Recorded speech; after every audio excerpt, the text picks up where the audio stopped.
गडचिरोली जिल्ह्यातील सोमनपल्ली येथील बस स्टँडवरील शेडवर विश्वरत्न डॉक्टर बाबासाहेब आंबेडकर यांच्या संदर्भात अपमानजनक मजकूर लिहिणाऱ्या जातीयवादी विकृत नराधमाचा निषेध व्यक्त करत तात्काळ अटक करण्यात यावी यासाठी वंचित बहुजन आघाडीच्या वतीने येथील इंदिरा गांधी चौकात निदर्शने आंदोलन करण्यात आले। तसेच चार्मोशी तालुक्यातील आष्टीमध्ये निदर्शन करण्यात आले। वंचित बहुजन आघाडीचे पूर्व विदर्भ समन्वयक बाळू टेंभुर्णे यांच्या नेतृत्वातील आंदोलकांनी जिल्हाधिकारी अभिशांत पांडा व जिल्हा पोलीस अधीक्षक निलोत्पल यांची संयुक्त भेट घेऊन संघटनेचे गांभीर्य लक्षात घेऊन तात्काळ अटक करण्याची मागणी लावून धरली। यावेळी जिल्हाधिकारी व पोलीस अधीक्षकांनी सांगितले की या घटनेतील दोषींना अटक करण्यासाठी पोलिसांच्या 4 तुकड्या घटनेच्या संदर्भाने तपास करत आहेत। विकृत नराधमाला लवकरच अटक करण्यात येईल असे आश्वासनही दिले। या तीव्र निदर्शने आंदोलनाचे नेतृत्व वंचित बहुजन आघाडीचे पूर्व विदर्भ संयोजक बाळू टेंभुर्णे, ज्येष्ठ नेते जी.के. बारसिंगे, ज्येष्ठ नेते भरत एरमे, विलास केडसकर यांनी केले।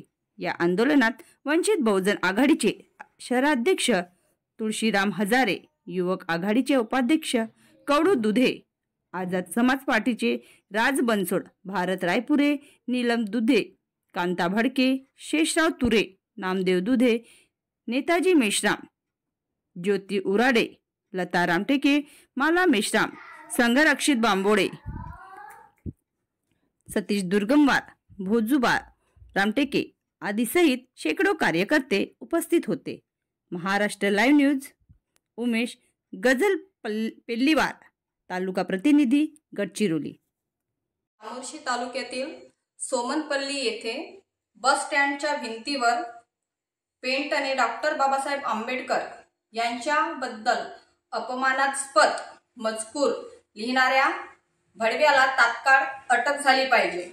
असे कृत्य करणाऱ्याची गावात नग्नधिंद काढून त्याची मिरवणूक काढली पाहिजे आणि या घटनेचा तीव्र निषेध वंचित बहुजन महिला आघाडीच्या वतीने करण्यात येत आहे। आंबेडकरी जनतेच्या भावना दुखावल्यामुळे जनतेत तीव्र संताप आहे।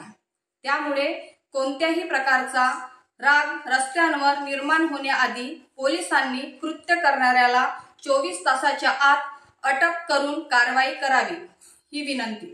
अन्यथा वंचित बहुजन आघाडीच्या वतीने तीव्र आंदोलन करण्यात येईल।